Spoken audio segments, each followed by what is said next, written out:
Hello sir, I'm Sai. నేను news ప్రెజెంటర్గా చేస్తున్నాను 10 టీవీలో రైట్ నౌ. ఇంతకుముందు హెచ్ఎం టీవీలో సార్తో చాలా ప్రోగ్రామ్స్ చేశాను. నాకు ఒకే ఒక్క డౌట్ సార్, చాలా రోజుల నుంచి ఉంది.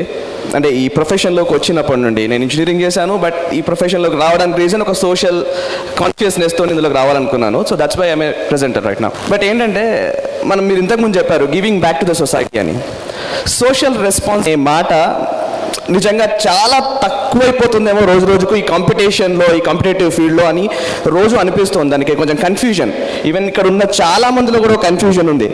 చిన్నప్పుడు అమ్మ స్కూల్కి పంపిస్తూ పిల్లలకి ఏం చెప్తున్నారంటే, ఈ బాక్స్ నీకే పెట్టించాను, నువ్వే తినాలి, పక్కనోడికి ఇవ్వద్దు. ఈ పెన్సిల్ నీదే, పక్కనోడికి ఇవ్వద్దు.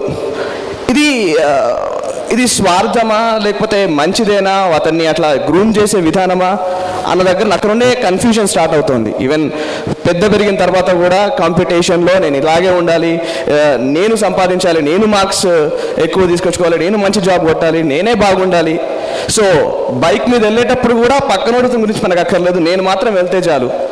ఈ సోషల్ రెస్పాన్సిబిలిటీ అనేది రోజు రోజుకు కాంపిటేటివ్ ఫీల్డ్ వల్ల ఈ కార్పొరేట్ కల్చర్ పెరుగుతుందేమో అని, సోషల్ రెస్పాన్సిబిలిటీ తగ్గుతుంది, నెగ్లిజెన్సీ పెరుగుతుంది అని రోజు అనిపిస్తూ ఉంటుంది. అది కన్ఫ్యూజనా?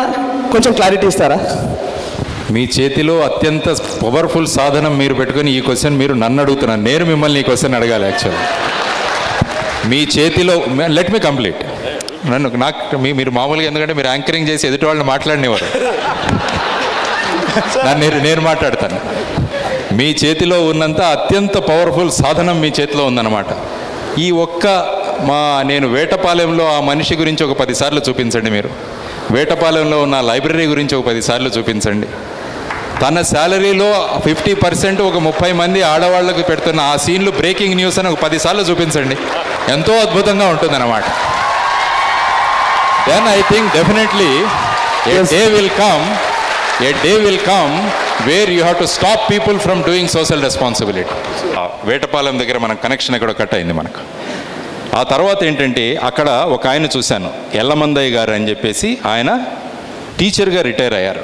ఆయన ఏం చేస్తున్నారంటే, ఆయనకు వచ్చిన పెన్షన్తో 50% పెన్షన్ అమౌంట్ తీసి 30 మంది వయోవృద్ధులైన స్త్రీలకు రోజు ఆయన భోజనం పెడతారు. ఒక టీచర్, గవర్నమెంట్ టీచరు, రిటైర్ అయిన మనిషి, ఆయన ఇది చేస్తాడనమాట. ఇంకొకటి, అదే ఊర్లో ఐ థింక్ 1952 నుంచి ఒక మనిషి 200 మంది విద్యార్థులకు రోజు మధ్యాహ్న భోజనం ఆ ఊర్లో తన ఖర్చుతో, స్వఖర్చుతో పెడుతున్నారన్నమాట. వీళ్ళంతా ఏంటంటే, నేను చెప్పినట్టు వీళ్ళంతా ఉన్నతులు, దాంతోపాటు ఉత్తములు కూడా అన్నమాట వీళ్ళు. సో ఇలాంటి వాళ్ళను చూసినప్పుడు సమాజానికి ఏదో మనం ఇవ్వాలి అన్న భావన మనలో పెరుగుతుందన్నమాట.